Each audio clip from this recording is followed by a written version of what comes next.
नमस्कार, बहुत स्वागत है आपका। आप देख रहे हैं हमारा स्पेशल प्रोग्राम जो कहूंगा सच कहूंगा और मैं हूं आपके साथ श्रेया दीक्षित। दिल्ली के जंतर मंतर पर छात्र आंदोलन खत्म हुआ, लेकिन अब सियासी गलियारों में श्रेय लेने की होड़ शुरू हो चुकी है, जहां पेपर लीक जैसे मामलों को चुनावी मुद्दा बनाकर सत्ता पक्ष को घेरने वाली सपा और कांग्रेस इसे अपना 27 के लिए मास्टर स्ट्रोक समझ रहे हैं। तो वहीं सीएम योगी आदित्यनाथ साफ ऐलान कर चुके हैं कि प्रदेश में नकल माफियों को मिट्टी में मिला देंगे और फिर से सत्ता का कमल खिलेगा। लेकिन सवाल ये कि क्या 2027 के रण में राहुल और अखिलेश यादव 2024 की तरह ही एक दूसरे का साथ निभाएंगे? क्या ये जेनजी वाला आंदोलन विपक्ष के लिए संजीवनी साबित होगा?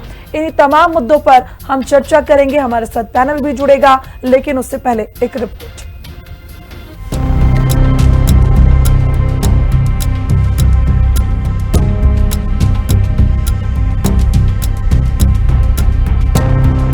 दिल्ली का जंतर मंतर लोकतंत्र की जीत का गवाह बना।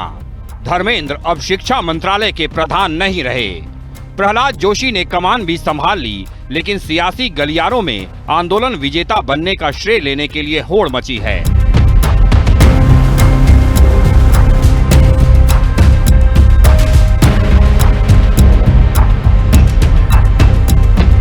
इस होड़ में सबसे आगे हैं लोकसभा में नेता प्रतिपक्ष और कांग्रेस सांसद राहुल गांधी, जिन्होंने गृह मंत्री अमित शाह को खत लिखकर प्रदर्शन के दौरान पैलेट गन के इस्तेमाल पर सवाल उठाए हैं। Right, so the government needs to start listening to what the people of India are saying, and this is a warning to them. This is a warning from the students of India, the warning from the opposition, that you cannot run India the way you have been running. This is not your personal fiefdom. This is not something that belongs to you. This belongs to the people of India. This belongs to the Constitution of India. All these institutions, they do not belong to you. स्वाभाविक है, ये सरकार की हमारी उपलब्धियां हैं, लेकिन राहुल गांधी शुरू से इसमें राजनीति कर रहे हैं। आखिर पहली बार चाहे ऐसी सरकार आई है जिसने छात्रों के हितों को सर्वोच्च प्राथमिकता पे रखा। राजस्थान में कांग्रेस की सरकार थी, कितने पेपर लीक हुए। नरेंद्र मोदी जी ने कहा कि पेपर लीक कोई राजनीतिक विषय नहीं। जब दिनों ये तमाम राज्यों में किसी की सरकारों में हुआ है, लेकिन आज उसको कठोर से कठोर सजा देने का काम, डे टू डे सुनवाई करके फास्ट ट्रैक कोर्ट स्थापित करने का काम। उधर सड़क से लेकर संसद तक छात्रों की मांग उठाने वाले, दिल्ली पुलिस की हिरासत में जाने वाले और इस सियासी संग्राम में राहुल गांधी का साथ निभाने वाले सपा अध्यक्ष अखिलेश यादव भी इस जीत को इनकलाब बता रहे हैं। बहुत देर की, लेकिन देर से ये तो अच्छा हुआ कि जो नकारात्मक राजनीति भारतीय जनता पार्टी करती थी, जो ये कहते थे कि दुनिया की सबसे बड़ी पार्टी है, उसको नई पीढ़ी के लोगों ने हरा दिया। अखिलेश यादव ने बहुत बड़ा कलंक ले लिया। पिछड़ों के नेता बनने के बाद पिछड़ों का इस्तीफा लिया। उनका एक ही उद्देश्य था, पिछड़ा जो है उसको, जो मोदी पिछड़ों के साथ हैं, और पिछड़े के बेटे को उन्होंने एक शिक्षा मंत्री बनाया, जिसे पिछड़े और निचले और दबे कुचले और महिलाएं विकास की मुख्यधारा में आ जाए। तो पिछड़े का शिक्षा मंत्री हटाना इनका उद्देश्य था और कुछ और उद्देश्य नहीं। जब धर्मेंद्र प्रधान के पास कोई और आरोप नहीं है, किसी अनुभव है, बस इतना, वो शिक्षित है, पोस्ट ग्रेजुएट हैं, अनुभव है लंबे समय तक का, और पिछड़ों के नेता हैं, तो इन लोगों का एक ही उद्देश्य है कि नाम पिछड़ा है और काम पिछड़ा विरोधी है। यह कलंक अब आप जैसे सामाजिक न्याय समिति का एक कलंक मुक्ता की नौकरियों पर इन्होंने जो है मिल्क माइन को कब्जा करा दिया। अब एक कलंक और ढोएंगे कि कम से कम पिछड़ों का नेता एक बेटा मंत्री था। तो क्या ये मान लिया जाए कि जंतर मंतर के मंच से सपा और कांग्रेस ने गठबंधन की गांठ को और मजबूत किया है? क्या यूपी विधानसभा चुनाव में ये दो लड़के साथ आएंगे? इसका जवाब है योगी की वो दहाड़, जिससे नकल माफिया मिट्टी में मिलने वाले हैं और फिर से यूपी में सत्ता के कमल खिलने वाले हैं। मैं यूपी के नौजवानों से कहना चाहता हूं, ये डबल इंजन की सरकार याद करिए पहले दिन से कह रही है कि जिसने छात्रों और युवाओं के भविष्य के साथ खिलवाड़ किया तो मान करके चलिए कि उस माफिया के लिए दो ही जगह होगी, या तो जेल होगी और संपत्ति जो भी बाप दादों के द्वारा कमाई गई संपत्ति होगी उसको हम जब्त भी करेंगे। पहले समाजवादी पार्टी कहती थी कावड़ यात्रा नहीं होने देंगे, शिव भक्त जाएंगे दंगा हो जाएगा। वे शंख नहीं बजने देते थे, घंटा नहीं बजने देते थे। केसरिया कपड़े से, भगवा कपड़े से तो समाजवादी पार्टी को जैसे लगता है जन्मजात दुश्मनी हो। ये डबल इंजन की सरकार आई, हमने कहा धूम धड़ाके के साथ कावड़ यात्रा निकलेगी, घबराओ मत, धूम धड़ाके से निकलेगी। जाहिर है कि विपक्ष को बैठे बिठाए पेपर लीक जैसा चुनावी मुद्दा मिला और सपा कांग्रेस ने उस पर जमकर सियासत भी की। लेकिन मत भूलिए, यहाँ माफिया राज नहीं, योगी राज कायम है। यहाँ योगी सरकार की जीरो टॉलरेंस नीति प्रदेश के नकल माफिया के मंसूबे हरगिज पूरे नहीं होने देगी। पेपर लीक तो दूर की बात है। स्पेशल रिपोर्ट, हिंदी खबर। तो चलिए चर्चा की शुरुआत कर लेते हैं। हमारे साथ पैनल जुड़ चुका है, एक एक करके तारुफ करवा देती हूँ। श्याम सलोने जी हैं, वरिष्ठ नेता हैं भारतीय जनता पार्टी के। जितेंद्र वर्मा प्रवक्ता समाजवादी पार्टी से हमारे साथ है। विशाल लोधी राजपूत जी हैं, प्रवक्ता कांग्रेस से हमारे साथ। निशा चौधरी हैं, प्रवक्ता आरएलडी से हमारे साथ। आप सभी का हिंदी खबर में बहुत स्वागत है। शुरुआत में सबसे पहले विशाल लोधी जी से कर लेती हूँ। विशाल जी, मेरा सवाल सबसे सिंपल है। अगर मैं ये जानूं कि भाई ये आंदोलन खत्म हो चुका है, जनजीओं की जीत हो चुकी है, जो आंदोलनकारी वहां पर बैठे थे उनकी जीत हो गई है, लेकिन किसी पार्टी के जीत के तौर पर देखूं तो सबसे बड़ा श्रेय किसको जाता है? क्या कांग्रेस का समर्थन ही इस जीत की वजह बनी है? देखिए श्रेया जी, बात रही इस देश के युवाओं की, ये लड़ाई जो थी वो देश के तमाम युवाओं की लड़ाई थी। इस देश की खस्ता शिक्षा प्रणाली के विरोध में लड़ाई थी। लड़ाई इस चीज की नहीं थी कि ये श्रेय कांग्रेस पार्टी ले जाएगी, समाजवादी ले जाएगी या भारतीय जनता पार्टी के विरोध में जाएगी। आज ये जीत जो हुई है ये आम छात्रों की जीत है, इस देश के भविष्य की जीत है। और कहीं ना कहीं भविष्य में शिक्षा प्रणाली को लेकर इस तरह की गंभीर आरोप ना हो, पेपर लीक ना हो, तो सरकार को आज वादा भी करना पड़ेगा। जैसे माननीय हमारे राहुल गांधी जी ने आज एक लेटर लिख के दिया गृह मंत्री जी को। उन्होंने गृह मंत्री जी से जवाब मांगा है कि ये बताइए कि जो छात्रों के ऊपर पैलेट गन यूज की, जो इतने प्रकार के जो प्रभावशाली बल उपयोग किए जा रहे थे, वो किसके इशारे पे किए जा रहे थे? यदि आपने किया हो तो बता दीजिए, यदि किसी और के इशारे पे किए जा रहे थे तो बता दीजिए। और दूसरा प्रश्न ये था कि आपने मैम देखा होगा कि सादे कपड़ों में पुलिस के साथ कंधे से कंधा मिलाकर जो छात्रों पर लाठी चला रहे थे वो कौन लोग थे? वो किस संगठन के वॉलंटियर थे? बिल्कुल विशाल जी, बिल्कुल सवाल आपका वाजिब है। ये कौन लोग थे जो छात्रों पर लाठी डंडे बरसा रहे थे? लेकिन मेरा एक छोटा सा सवाल ये भी है कि वो कौन लोग थे जो छात्रों के बीच में मौजूद जरूर थे लेकिन वो छात्र नहीं थे? क्योंकि अगर वो छात्र होते तो उनके पास वो इस तरीके से पुलिस वालों पर हमले नहीं करते, वो वहां पर जो पत्रकार कवरेज करने के लिए पहुंचे थे उन पर हमले नहीं करते। ये उपद्रवी कौन थे जो छात्रों के भेष में इस आंदोलन का हिस्सा बने थे? बिल्कुल श्रेया जी, आपका ये क्वेश्चन बिल्कुल वाजिब है और ये क्वेश्चन आज पूरा देश पूछ रहा है। वो कौन लोग थे? वो कौन अराजक तत्व लोग थे जो देश विरोधी नारे लगा रहे थे, धर्म विरोधी नारे लगा रहे थे, राष्ट्र विरोधी नारे लगा रहे थे, पत्थर चढ़ा रहे थे? तो देखिए, मुझे तो बस इतना ही पता है क्योंकि मैंने भारतीय जनता पार्टी को बहुत करीब से देखा है। शुरुआत से लेकर आज तक भारतीय जनता पार्टी किसी भी आंदोलन को बर्बाद करने की किसी भी निचले स्तर तक जा सकती है। और आप खुद देखिए, बहुत सारी घटनाएं ऐसे सुनने को मिलती है, कहीं मार फेंक दिया गया, कहीं पत्थर फेंक दिया गया, बाद में पता चलता है कि वो लोग कहीं ना कहीं किसी आरएसएस संगठन से जुड़े हुए लोग। तो कुल मिला के इस संगठन से नुकसान, किस आंदोलन से नुकसान श्रेया जी किसको हो रहा था? ना तो कांग्रेस को हो रहा था, ना समाजवादी को हो रहा था, ना विपक्ष को हो रहा था। हाँ, हम लोग जो छात्रों के साथ में जो इस आंदोलन को इसलिए करना चाह रहे थे क्योंकि इस देश की जो रीढ़ की हड्डी है वो शिक्षा है। यदि शिक्षा पे कोई हमला होगा तो कहीं ना कहीं इस देश का भविष्य जो है वो बर्बाद होगा। तो मैं तो, आपने बहुत अच्छा भी एक और अराजकता तो बात हो रही है।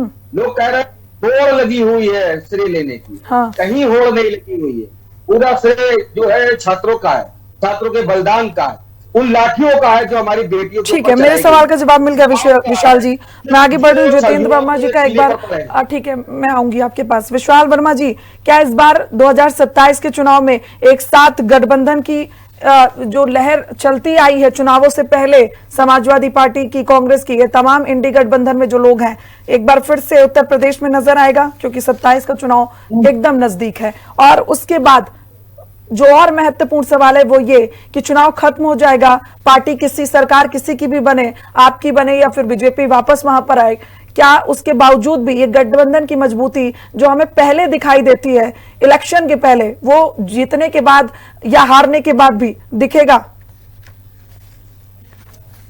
देखिए, इंडिया गठबंधन जो है इंटैक्ट है। 2024 में इंडिया गठबंधन ने भारतीय जनता पार्टी को उत्तर प्रदेश में पूरी तरह से हराया भी, इतनी बुरी तरह से हराया कि भारतीय जनता पार्टी अकेले बहुमत में देश में नहीं आ पाई। हमने भारतीय जनता पार्टी को इस लायक बना दिया कि उनको 2 सेकुलर दलों के सामने कटोरा लेके भीख मांगना पड़ा सरकार बनाने के लिए। एक नीतीश कुमार तो हराने के लिए भी, जितेंद्र जी ठीक है, हराने के लिए भी तो फिर आप लोगों को गठबंधन करना पड़ा ना, तो उन्होंने जीतने के लिए गठबंधन किया, तो इसमें भीख मांगने वाली बात कहां से आ गई? नहीं नहीं नहीं, आप हमें गाली देंगी, हम ही से मदद मांगेंगी?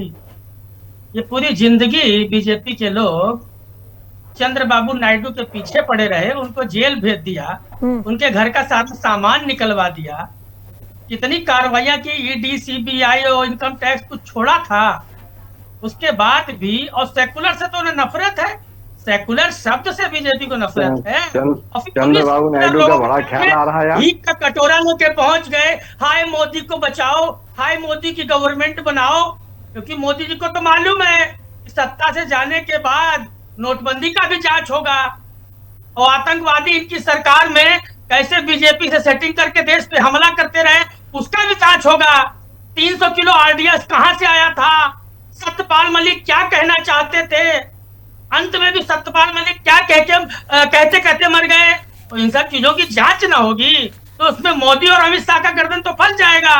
तो इसी वजह से नायडू और नीतीश का पैर पकड़ लिया गया सरकार बनाने के लिए, और बैसाखियों की, तो बैसाखियों के सहारे आज मोदी जी टिके हुए हैं। लेकिन देश के युवाओं ने आज जो सीख दी है प्रधानमंत्री जी को, केंद्र की तानाशाह सरकार को, चूल्हे हिल गई है। ऐसे नहीं मोदी जी ने धर्मेंद्र प्रधान का इस्तीफा ले लिया। मोदी जी को लगा कि ये जैन जी खड़ा होकर लाठी खाने वाला जैन जी है, ये जैन जी लाठी का जवाब लाठी से देने वाला जैन जी है। मोदी जी को लगा ऐसा ना हो दोबारा लाठी चार्ज कर दे और ये जैन जी नेपाल बांग्लादेश की तरह हमको उठा के जबरदस्ती सत्ता से बाहर फेंक दे। अरे जितेंद्र जी, मुझे ये नहीं समझ में आता है, आप लोग हमेशा बांग्लादेश, नेपाल की बातें क्यों करते हैं? क्या भारत को बांग्लादेश बनाना है क्या सर? मैं हमेशा इस बात का विरोध करती हूँ, भारत को भारत रहने दीजिए सर, मैं विनती कर रही हूँ। आपने शुरुआत बहुत अच्छी तरीके से करी है, आप ऐसे ही रखिए, देश को बांग्लादेश मत बनाइए प्लीज सर। बिल्कुल बिल्कुल बिल्कुल बनेगा, क्यों नहीं बनेगा? आप देश की जनता का शोषण करेंगे तो हटाने के लिए हर स्टेप तक जाएगा देश का युवा। जितेंद्र जी, ना देश इतना कमजोर है, ना यहाँ के लोग इतने कमजोर हैं कि भारत को बांग्लादेश बनने देंगे, भारत को नेपाल बनने देंगे। ऐसा तो कतई नहीं होने वाला है सर, भारत में बिल्कुल नहीं होने वाला है सर। मैं विरोध कर रही हूँ, मैं एक नागरिक होने के नाते विरोध कर रही हूँ सर। जितेंद्र जी, कतई नहीं बनेगा बांग्लादेश, कभी नेपाल नहीं बनेगा, भारत ही रहेगा। यहाँ के युवा बहुत समझदार है, और वो कितने समझदार हैं, जंतर मंतर में उसका एक जीता जागता सबूत हमने देखा। कितनी शांतिपूर्वक उन्होंने आंदोलन किया, और आंदोलन करने के बाद उनकी जीत भी हुई है। तो देश कभी भी बांग्लादेश नहीं बनेगा सर। आगे अपनी बात रखिए। लाठी किसने चलवाया? लाठी तो मोदी ने चलवाया था। दिल्ली सरकार की जो पुलिस है वो सेंट्रल गवर्नमेंट के दौरान कराती है। झुका दिया इन नौजवानों ने प्रधानमंत्री के तानाशाही को, नष्ट भ्रष्ट किया। और ये सिर्फ धर्मेंद्र प्रधान का इस्तीफा नहीं है, प्रधानमंत्री का इस्तीफा है। जान लीजिए, उन्होंने अपनी कुर्सी बचाने के लिए धर्मेंद्र प्रधान का इस्तीफा करवाया है। मोदी जी जान रहे थे मैं चला जाऊंगा, जरा देर किया मैंने तो मैं चला जाऊंगा। तो मैं को बचाने के लिए मोदी जी ने ठीक है। धर्मेंद्र प्रधान का श्याम इस्तीफा लिया सलोने है। जी, ये जान चुनौती बड़ी है क्योंकि इस बार आप लोगों को हमेशा लगता रहा है कहीं ना कहीं कि आपके खिलाफ खड़े नहीं हो सकता कोई भी। जनजी खड़े भी हुए और उन्होंने जीत भी हासिल करी। 2027 का चुनाव है और तमाम यही सवाल 2027 में जब इलेक्शन होगा, जब वोट पड़ेंगे, उस दौरान भी गूंजेंगे, उस दौरान भी जनजी खड़े हुए होंगे। कैसे आप लोग पार लगा पाएंगे? एक तरफ क्योंकि इंडी गठबंधन भी है उन छात्राओं के साथ, उन छात्रों के साथ। प्रिया जी, सबसे पहले आप सभी को, चैनल पर बैठे मित्रों को भी मेरा राधे राधे। और आज 26 जुलाई है, कारगिल दिवस की शुभकामनाएं, शहीदों को नमन। देश पर जो शहीद हुए उन वीरों को नमन करता हूं। अब देखिए श्रेया जी, आज का विषय है तो लड़कों की जोड़ी, जिनको लड़का कहना ही अपने आप में हास्यास्पद मुझे लग रहा है। अब ये ना लड़के हैं और ना ये बुजुर्ग हैं, ये तो अधेड़ है। काफी प्रयास कर रहे हैं, प्रयास करने में कहीं उनको कोई बुराई नहीं है, लेकिन देखिए 12 साल से मोदी जी देश की कमान संभाले हुए हैं। देश की जैन जी ने, देश की नारी शक्ति ने, देश के किसान ने, देश के हर वर्ग ने मोदी जी को आशीर्वाद दिया है, तब मोदी जी अभी प्रधानमंत्री बार बार बने हैं। नंबर 2, 9 साल से 10 साल से ये उत्तर प्रदेश में भी और देश में भी इतनी बुराइयां मोदी जी में निकाल रहे हैं, इतनी बुराइयां भारतीय जनता पार्टी में निकाल रहे हैं, लेकिन आपने देखा होगा श्रेया जी, एक ने भी हिम्मत नहीं जुटाई, आंदोलन करने की हिम्मत नहीं जुटा पाए, आरोप लगाते रहे, हर चीज पर आरोप लगाया। हमने नोटबंदी की, इन्होंने आरोप लगाए, जनता ने हमें आशीर्वाद दिया। किसान आंदोलन हुआ, इनने कहा किसान नाराज है, किसान नाराज है, किसान ने हमको अपना आशीर्वाद दिया है, क्योंकि ये कुछ गुंडों को लेकर के आते हैं। किसान गुंडा नहीं है, किसान अन्नदाता होता। अब जैन जी आए, छात्र हैं, छात्रों की पीड़ाएं होती हैं, छात्रों की समस्याएं थी, वार्तालाप चल रही थी। वांगचुक जी अनशन पर बैठे थे, उनके साथ में छात्र बैठे थे, सरकार ने परमिशन दी थी। छात्रों के, वांगचुक जी के और सरकार के बीच में एक वार्तालाप अनशन का चल रहा था। ये एक अभिभावक और बच्चों के बीच की बात चल रही थी। हम उन्हें मना रहे थे, वो अपनी जिद पर, हट पर लगे हुए थे और ये वार्तालाप चल रही थी। लेकिन वांगचुक जी का स्वास्थ्य खराब हुआ, सरकार की जिम्मेदारी थी, हाईकोर्ट के आदेश थे, उनको हॉस्पिटलाइज किया गया कि इनका स्वास्थ्य में कोई कमी ना आ जाए। अरे उनको नहीं, उनको उठा के ले जाया गया। सेंटेंस पूरा करिए। उनको उठा के ले जाया गया। नहीं, उठा के नहीं ले गए। नहीं, देखिए श्रेया जी, जब कोई व्यक्ति अनशन करते हैं ना, तो अनशनकारी व्यक्ति अगर ऐसे उठ के चला जाएगा तो उसके अनशन पर आरोप लग जाएंगे ना। ये तो ऐसे उठ के चला गया, यानी कि ये तो अरे तो इतनी चिंता थी तो जब वो अनशन में बैठे थे तभी इस्तीफा दे देते, वो खुद ही उठ जाते। क्या जरूरत थी उठाने की? मैं आपको बता रहा हूँ, मैं पूरी बात बता रहा हूँ। देखिए अब वांगचुक जी को समझ में आ गया था, सरकार से वार्तालाप हुई, वांगचुक जी की जो शर्तें थी हमने मानी थी। वांगचुक जी के अब कहानी यहां से शुरू होती है। वांगचुक जी के हॉस्पिटल में आने के बाद इन विपक्षियों को लगा कि ये मुद्दा हाथ से निकल रहा है, किसी तरीके से यहाँ पर अब राजनीतिकरण होना चाहिए, यहाँ पर हिंसात्मकता लानी चाहिए।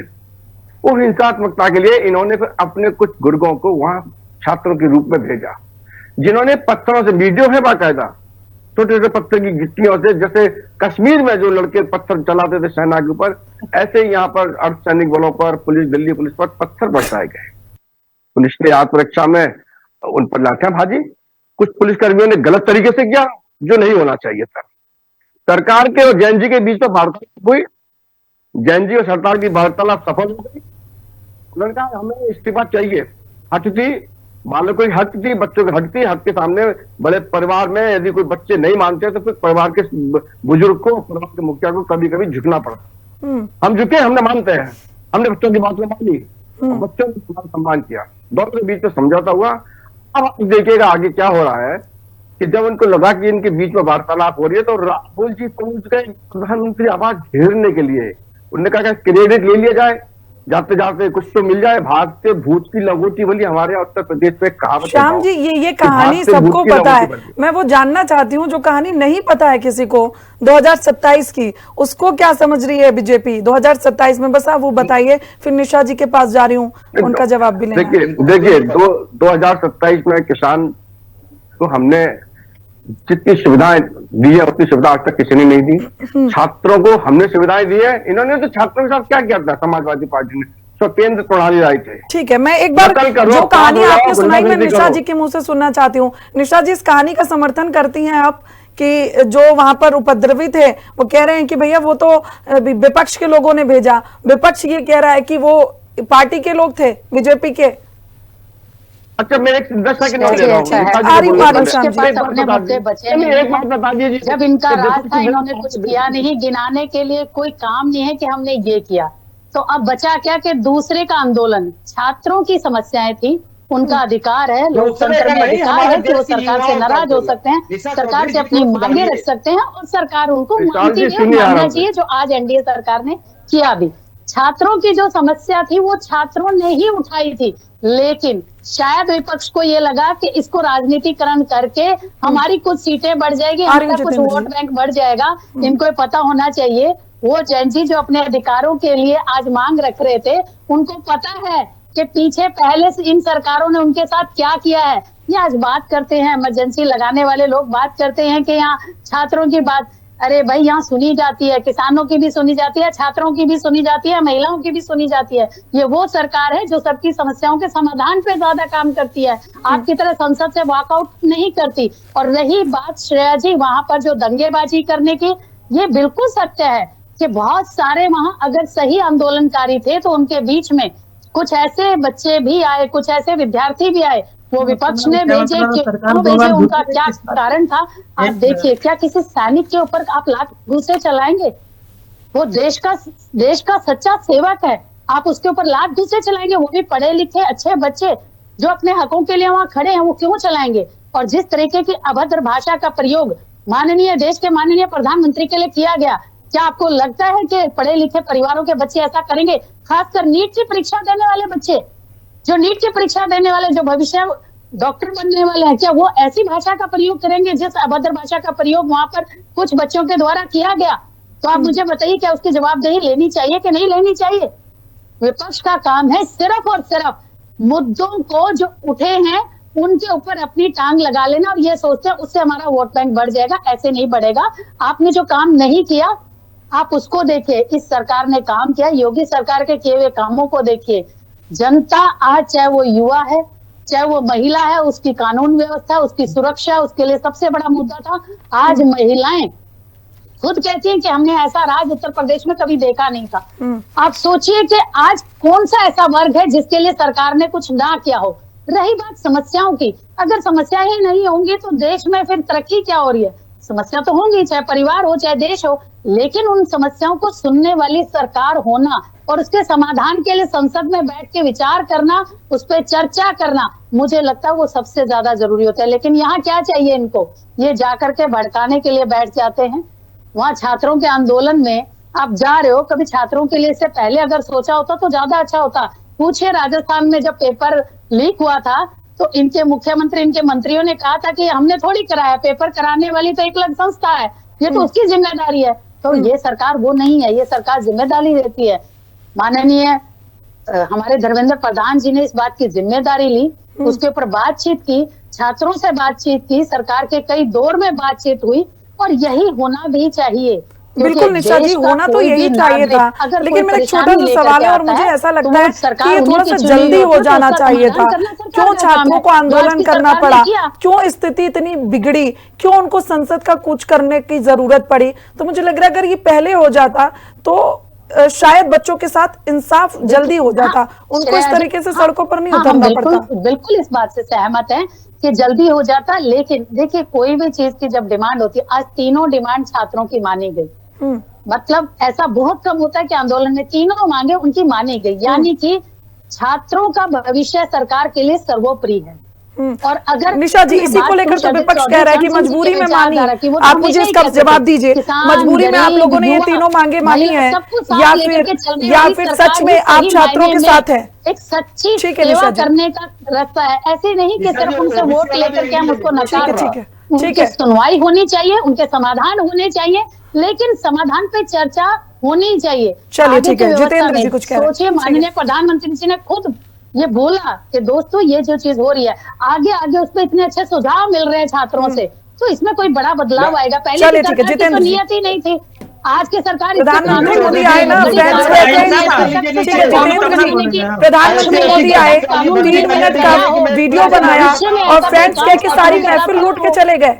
जितेंद्र जी, अभी देखिए आरएलडी जो है ना, अभी तक समाजवादी पार्टी के विकास काम बताती थी, अब बीजेपी के बता रहे हैं, तो अपना बदलते रहते हैं, गठबंधन बदलते रहते हैं और उसी तरह वो प्रशंसा भी उनको करनी पड़ती है। आपको परेशानी हो रही है क्योंकि आप इतनी बुरी तरह हार रहे हैं, इसलिए परेशान है। तो कुछ भारत रत्न के लिए दिख गए आप लोग, एक भारत रत्न को भेज देते हो अपने आप को। राज्यसभा सांसद हमारी पार्टी ने बनाया आपके नेता को, बीजेपी खिलाया था आपके नेता को, याद है कि नहीं? आप इस बात को कीजिए,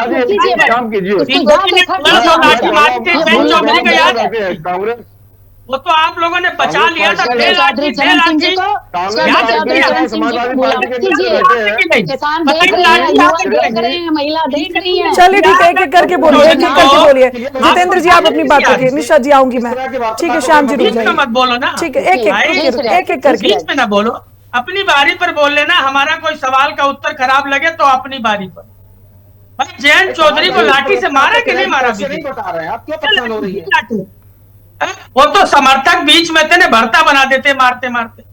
हमने तो राज्यसभा सांसद बनाया था। खैर छोड़िए, जाने दीजिए, जाने दीजिए। बीच में बोलो, सुन लो भाई, सुन लो, बीच में मत बोलो। हम आपके बीच में नहीं बोले थे, आप सुन लो, आप संयम रखो, अपनी बारी पर बोलना। आप किसान आंदोलन सुन लीजिए, ये बीजेपी सरकार की आदत है। इन्होंने कोई भी काम किया है आंदोलन के बाद किया है, कोई जनता की बात मानी है तो इन्होंने जनता को परेशान करके ही माना है। ये कहते हैं आखिर हमने मानी ना बात, मंत्री जी ने, मोदी जी ने मान ली ना बात। अरे 2000 किसानों की बलि लेकर आपने कृषि कानून वापस लिए थे, 2000 किसानों की बलि लेकर 2000 किसानों की हत्या करके आपने कृषि कानून कुछ दबा के वापस लिए थे। कभी सतपाल मलिक ने इनको रोका था कि मोदी जी मान जाइए, काट दिए जाते थे। आप अपनी सरकारों का जवाब दोहराइए। जब किसान है तुम्हें भेज देंगे वापस। ये ठीक है, चलिए जितेंद्र जी, जब केंद्र में कांग्रेस की सरकार थी तो क्या कभी आंदोलन नहीं हुए? आपके उत्तर प्रदेश में सरकार थी तो क्या कभी आपके विरुद्ध कभी कोई खड़ा नहीं हुआ? ऐसा तो नहीं हो सकता है। आजाद भारत के इतिहास में जब जब सरकारें आई हैं, जनता अगर उन्हें वोट देकर जिताना जानती है तो जनता उन्हें ये भी समझाना जानती है कि अगर आप उनके हित में काम नहीं करेंगे, उनका अपमान करेंगे तो वो किस तरीके से सत्ता से उतार के नीचे आपको खड़ा कर देगी। ये बात तो आप बहुत बेहतर तरीके से समझते हैं। ठीक है, मैं रोक देती हूँ, आप बोल लीजिए। आप प्लीज रुकिए, श्याम जी, निशा जी आप लोग रुक जाइए, जितेंद्र जी को अपनी बात कहने दीजिए। 69,000 शिक्षक भर्ती का मामला भी तो ये बीजेपी सरकार का है, कहां आज तक पूरा हो गया? फिर हम प्रोटेस्ट शुरू करेंगे बहुत जल्दी, समाजवादी पार्टी उन छात्रों के लिए। आप मंदिर की बात करते हो, शिक्षा के मंदिर की बात कौन करेगा? बनी बनाई यूनिवर्सिटी आप तोड़ने के लिए आगाज कर दिए। पूरे देश में किसी भी यूनिवर्सिटी का नक्शा नहीं पास है, किसी डीएमओ ऑफिस और एसपी ऑफिस का नक्शा नहीं पास है। क्या तोड़ दोगे आप? नहीं तोड़ोगे ना। तो ये सोच है, और ये कोई भी बात पब्लिक की ऐसे नहीं मानते। किसान आंदोलन में 2000 किसानों की जान ले ली। नोटबंदी के लिए कहा 50 दिन दे दो, 50 दिन दे दो, उसके बाद मेरी गलती हो तो चौराहे पर खड़ा कर देना। सारा नोट वापस आ गया, सारा नोट। अब ब्लैक नोट आज भी मार्केट में, ब्लैक नोट आज भी मार्केट में। चलिए ठीक है, जितेंद्र वर्मा जी जितनी खामियां गिनवा रहे हैं सरकार की, जो बातें बता रहे हैं, उन बातों के साथ, उन आरोपों के साथ भी सरकार बनी ना, सत्ता में आई ना, तो जनता का विश्वास तो है, ये है जनजियों का भी विश्वास है, और यही कारण है कि सरकार सत्ता में है। चलिए ठीक है, विशाल लोधी जी 1 मिनट रुकिए, जितेंद्र जी 1 मिनट रुकिए। विशाल देखिए श्रेया जी, मैं जैसे हमारी बहन रिया चौधरी जी बैठी हुई है, मैं उनकी कुछ बातों का जवाब देना चाहता हूँ। मैं भी उस प्रदर्शन आंदोलन में मैं भी उन अपशब्दों का विरोध करता हूँ। वहां पे क्या नारे लग रहे थे? चप्पन इनका छोटा बंदर, भाग नरेंद्र, भाग नरेंद्र। दूसरा लग रहा था मोदी जी ने काया है आज के जनरल डायल में। इन अपशब्दों का, क्योंकि हमारे प्रधानमंत्री हैं, उनकी अपनी गरिमा है, मैं नहीं चाहता इस तरह के अपशब्द का प्रयोग किया जाए। और आप खुद देखिए, आंदोलन जो होता है ना, वो लोकतंत्र का श्रृंगार होता है। बिना लोकतंत्र के, बिना आंदोलन के हर किसी भी सरकार अधूरी होती है। क्या बोल रही थी? किसान, युवा, महिला, किसान के साथ क्या क्या दिल्ली बैठक में पूरे देश ने देखा। 700 के ऊपर लोग की वहां पे जाने चली गई। युवाओं के साथ क्या हुआ वो भी दिल्ली ने देखा। आज भी बेटियों के साथ किस तरह बर्बरता की गई है, दुशासन की तरह चीरहरण किया गया। और महिला का उदाहरण देखना है। रिया चौधरी जी, आरएलडी जी की प्रवक्ता से तो निवेदन करना चाहता हूँ, उत्तर प्रदेश से है ना। अच्छा, तो मुझे नीट की फुल फॉर्म बताइए। नीट की फुल फॉर्म बताइए, क्या है नीट की फुल फॉर्म के चक्कर में ना पड़िए, बात हो जाने दीजिए। सर नीट की फुल फॉर्म बताइए, जिसके लड़ाई लड़ रहे हो, जो स्टूडेंट्स लड़ रहे थे, वो नीट की फुल फॉर्म क्या है? क्या है नीट बताइए जरा। अच्छा, हम लोग पढ़े लिखे नहीं है ना, तो जरा बताइए नीट क्या है। बताइए कौन बोलिए ना, नीट क्या है, नीट के बारे में बताइए पहले। जो छात्र वहां आंदोलन कर रहे थे, वो नीट क्या चीज है भैया, बताइए ना इस मंच पर। श्याम कलोने जी, प्रशांत जी बोला था वही तो जम गया। कहां से हुआ आंदोलन का? नीट के बताइए, नीट की फुल फॉर्म क्या है? क्या ये नीट है क्या चीज? के जो चंदा चोरी है, उस मुद्दे को पहले नीट की बता दीजिए ना। अगर नहीं आता तो मना कर दीजिए, इतना मार दीजिए। अगर नहीं आता है तो कोई चीज हमको नहीं आता है। वो जितेंद्र जी बैठे हैं, देख रहे हैं, जितेंद्र जी देख रहे हैं, लेकिन बता दीजिए नीट का बता दीजिए भाई। जिसके लिए लड़ रहे हो भाई, जिसके लिए लड़ रहे हो बताइए थोड़ा सा। ठीक है, आपके पुरखे नहीं बता पाएंगे। शुरुआत में था चलिए ठीक है, एक एक करके एक एक आपके पुरखे नहीं बता पाएंगे। अरे जितेंद्र जी, अपने अलायंस के लोगों को तो बोलने दीजिए सर। जितेंद्र जी, अपने गठबंधन के लोगों को तो बोलने दीजिए। श्याम जी रुकिए, चलिए ठीक है सर, बोलिए। विशाल जी। चिड़िया जी, जिनको नीट का फुल फॉर्म नहीं मालूम, वो आकर के लड़ाई लड़ रहे हैं छात्रों की, लड़ाई लड़ रहे हैं छात्रों की।